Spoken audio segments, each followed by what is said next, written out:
देखिए पिछला क्लास में हम लोग क्या पढ़े थे?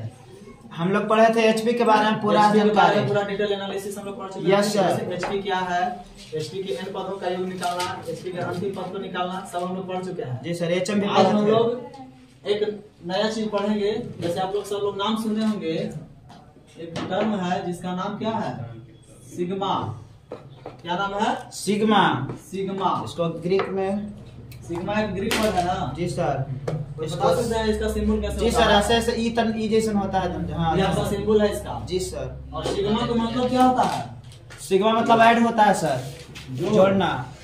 नहीं जी सर। सिग्मा का मतलब ऐड करना। जोड़। देखिए सिग्मा जो सिंबल है इतना इम्पोर्टेंट सिंबल है कि आपका बहुत सारा जटिलता को बहुत आसान बनाता है। जी सर। कहने का मतलब क्या है ना कि अगर कोई भी बड़ा चीज मान लेते हैं कि देखने में लग रहा है कि यहाँ से लेके मैंने बिनोमी भगवान तक अगर मान लीजिए दिख रहा है कि हमको योग के रूप में दे रहे हैं, लेकिन एक समान कुछ अंतराल पर अगर दिया है समेट लेता है करके लिखने का टेक्निक हमारा इस सिग्मा कर सकता है। जी सर। मतलब एकदम आसान बना सकता है। जैसे हम उदाहरण दे रहे हैं कि जैसे मान लिया जाए कि 1 + 2 + 3 + 4 + 1 मान लेते हैं कि यहाँ से कहाँ तक 180 तक, 100 तक, 100 तक। ठीक। 1 से लेके 100 तक के योग। अगर इसको हम चाहते हैं तो एकदम छोटा टर्म में दिखाना, तो कहीं ना कहीं यह हमारा क्या है? सब के सब प्राकृतिक संख्या है। जी सर। अगर हम प्राकृतिक संख्या को मान लेते हैं कि n, मतलब ऐसे ना लिख करके, जैसे इसको हम कुछ भी अगर यहाँ 1 से लेके 100 तक तो चाहते हैं कि हम शॉर्ट में लिखना, तो अगर हम इसको मान लेते हैं कि टोटल n हमारा प्राकृतिक संख्या है, ठीक है? ठीक। तो यहाँ अगर इसके पहले अगर हम सिग्मा लगा देते हैं तो n हमारा क्या है? प्राकृतिक संख्या है जो कि लगातार शुरू से है। कहाँ से गया है n का मान? 1 से लेकर के 100 तक। यानी कि अगर यहाँ पर हम लिख देंगे कि n = 1 से लेके 100 तक, तो आप चाहे ऐसे लिखिए, पूरा यहाँ से यहाँ तक लिखिए, चाहे इतना छोटा शब्द में लिख दीजिए, दोनों का मतलब क्या हो गया? मतलब क्या हो गया कि एक बड़ा चीज को हम छोटा में बदल दिए ना। जी सर। समझ आ रहा है कि सिग्मा का कितना महत्व है? अगर मान लेते हैं कि अगर हमको यहाँ उसी प्रकार अगर कोई कह देता है कि सिग्मा 50, इसका मतलब क्या हुआ? मतलब 1 से लेकर ऐड होगा, 1 से लेकर 50 तक के टर्मों का योग है। हाँ। सिग्मा 50, यानी कि इसका मतलब क्या हो गया?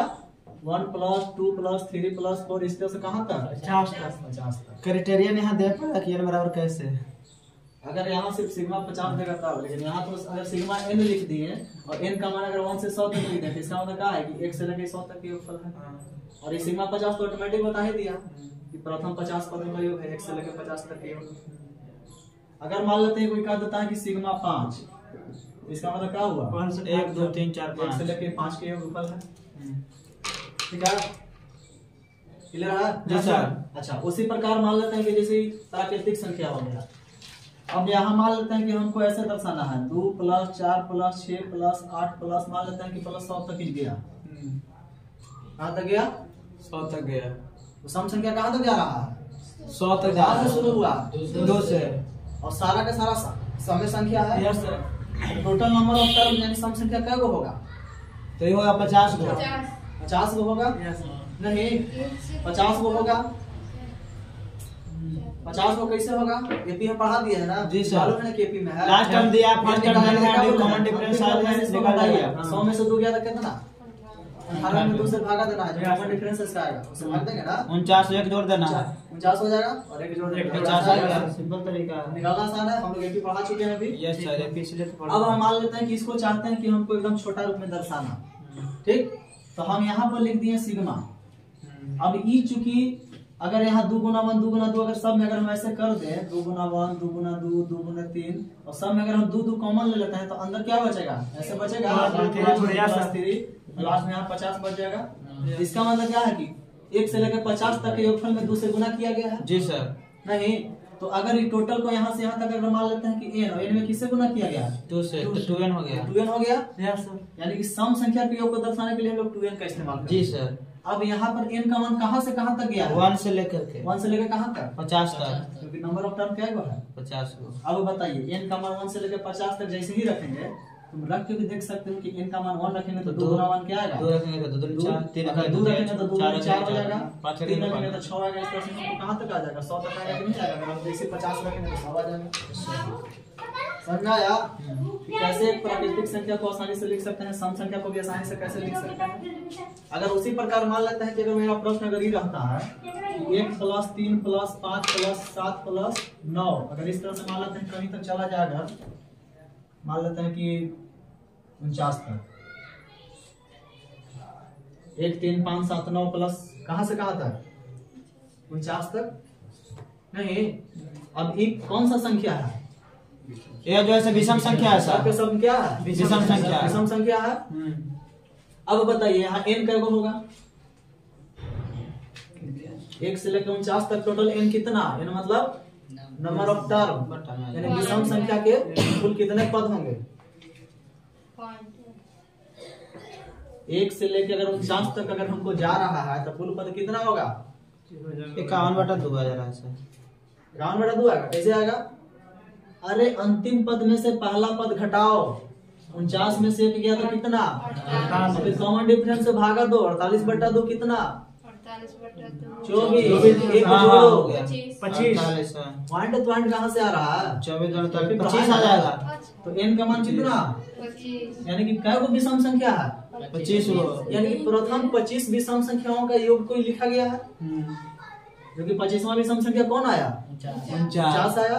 अब इसको हमको दर्शाना है कि छोटा रूप में। चलिए यहां से अगर हम लिख लेते हैं। अब हमको ये बताओ कि सम संख्या का शुरुआत किससे होता है? 2 से। अब यहाँ शुरुआत किससे हुआ? इसका मतलब कि उससे एक कम है। सम संख्या के लिए क्या लिखे हैं हम? 2n। तो 2n - 1 होगा ये। तो यहाँ पर इससे कम से शुरू हुआ है। Yes sir. तो क्या हो जाएगा ये? 2n - 1। 2n - 1। अगर हम 2n + 1 भी कर दें तो वो हो जाएगा किससे शुरू हो जाएगा? 3 से शुरू हो जाएगा। इसीलिए भी सम संख्या के लिए 2n - 1 भी कहीं रहेगा, कहीं पर 2n + 1 भी रहेगा। क्लियर है? अब विषम में होता है। हाँ, विषम संख्या कैसा होगा? सम में तो हो जाएगा 2n। ठीक है। अब यहाँ से तुम बताओ n का मान क्या है? 25। इसका मतलब है कि यहाँ क्या लिखेंगे कि n का मान 1 से लेकर कहां तक जाएगा? 25 तक जाएगा ना। मतलब इतना बड़ा चीज को हम छोटा रूप में लिख दिए। किस रूप में? सिग्मा 2n - 1 जहाँ n बराबर 1 से लेके 25 तक। कोई दिक्कत? अब देखो यहाँ अगर n का मान 1 रखेंगे तो 2 गुना 1 2 में से गया था 1। n का मान अगर 2 रखेंगे तो 2 दूनी 4 में से गया था 3। अब यहाँ अगर हम 3 रखेंगे 3 दूनी 6 में से गया था। क्या बताओ? यही प्रक्रिया अगर हम रखते हैं लास्ट में अगर हम 25 रखेंगे तो 25 दूनी 50 में से गया था 50। अब बताओ, चाहे ई लिखो चाहे ई लिखो, बात बराबर है। जी सर। तो सिग्मा का महत्व समझ में आ रहा है? Yes sir. बहुत तो इसी तरह से बहुत सारा ऐसा मैंने टर्म रहेगा जो बहुत लंबा दिख रहा है, उसको बहुत ही छोटा बना देंगे। ठीक है। अब थोड़ा सा हम और टॉपिक देते हैं, इसको उतारना पड़ेगा। जी सर। थोड़ा सा हम आपको दिखाते हैं। देखिए अभी हम लोग देखें बहुत सारा चीज। अब हम थोड़ा सा एक चीज लेते हैं कि अगर मान लेते हैं यहाँ ले लिए हम 1 के स्क्वायर, यहाँ ले लिए 2 के स्क्वायर, यहाँ 3 के स्क्वायर, यहाँ 4 के स्क्वायर, 5 के स्क्वायर। अगर यही प्रक्रिया मान लेते हैं कि ले लेते हैं कहाँ तक? 100 के स्क्वायर तक, यानी कि 1 से लेकर 100 तक के वर्गों का योग है ना। हम चाहते हैं कि इसको एकदम छोटा रूप में दिखाना है, यानी सिग्मा के टर्म में दिखाना। तो पहला काम तो n स्क्वायर कर देंगे सिग्मा में n स्क्वायर कर देंगे। और ये क्या है? सारे प्राकृतिक संख्या का वर्ग है। जी सर। तो हम अगर प्राकृतिक संख्या के रूप में मान लीजिए n रखा दिए तो n इसी का वर्ग है तो स्क्वायर कर देंगे। हाँ, स्क्वायर कर देंगे खाली हम। जी सर। अब कहां से कहां तक गया है? n बराबर 1 से 100 तक, 1 से लेके 100 तक। इधर यहाँ से यहाँ तक नहीं लिखो, ई लिखो, बात बराबर हो गया। नहीं, यहाँ से ई लिखा जा सकता है, यहाँ से ई लिखा जा सकता है। अब इसको क्या करेंगे हम? n का मान 1 देंगे तो 1 के स्क्वायर 1, 2 देंगे तो 2 के स्क्वायर, 3 देंगे तो 3 के स्क्वायर। इसका मतलब हो गया ना 100 के स्क्वायर। हुआ कि ना हुआ? Sigma n square.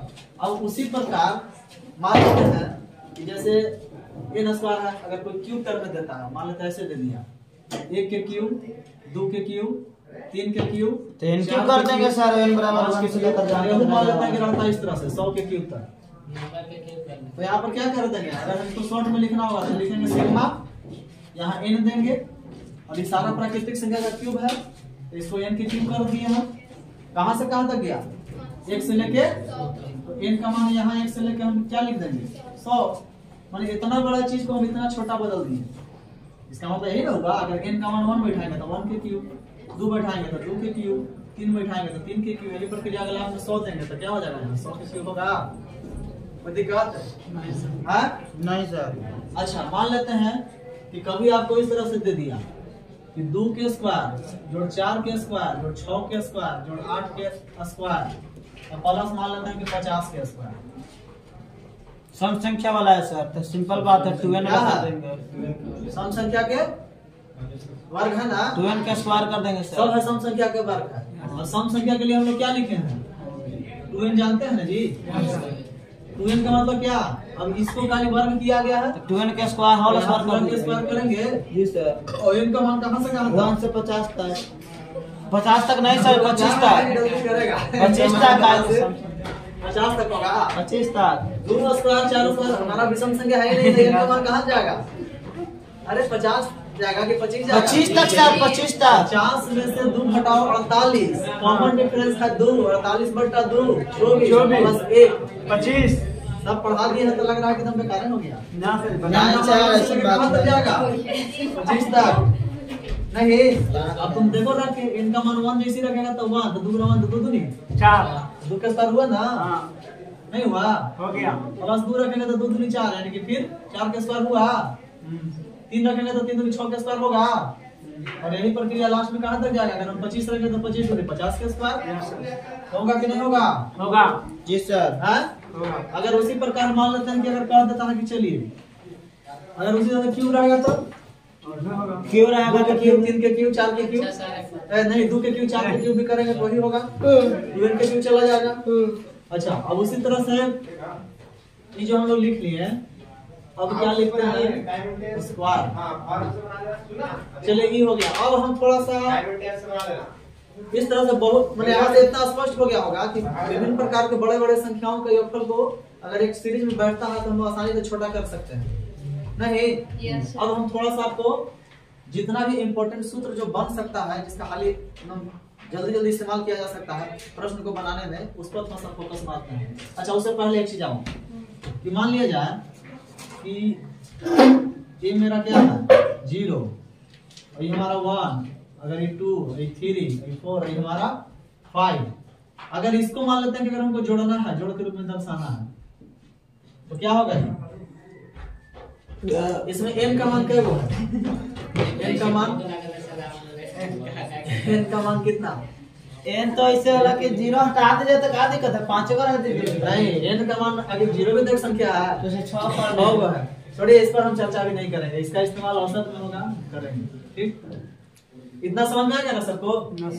नहीं यस नहीं। चलिए अब थोड़ा सा हम विभिन्न प्रकार के जो सिग्मा से संबंधित सूत्र है उसको मैंने फटाफट आपको लिख के दिखाते हैं कैसे कैसे कौन सा सूत्र होगा।